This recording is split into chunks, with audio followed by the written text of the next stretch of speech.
विश्व 24 न्यूज हर पल आपके साथ।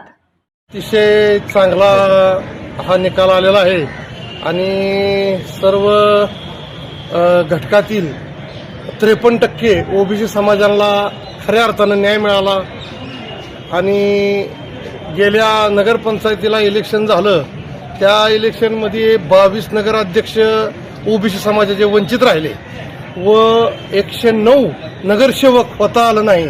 आत्ताच गेल्या आठवड्यात जी नगर परिषदेच्या व नगरपालिकेच्या निवडणुका होत्या, त्या निवडणुकीतही ओबीसी समाजाला वगळलं होतं। त्यामुळं अतिशय चुकीचं झालं होतं। तर आत्ता ह्या भाट्या आयोगाच्या अहवालानं ओबीसी आरक्षण मिळालेलं आहे।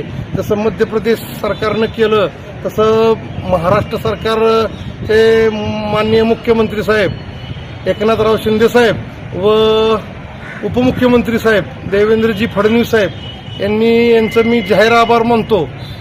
व आत्ता 53% जो ओबीसी समाज आहे त्याला खऱ्या अर्थानं न्याय मिळाला।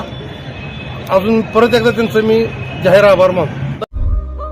राज्यातील महत्त्वाच्या आणि आपल्या भागातील ताज्या बातम्या पाहण्यासाठी आजच आमच्या विश्व 24 न्यूज चॅनलला यूट्यूबवर सबस्क्राईब करा आणि बेल आयकॉन प्रेस करा।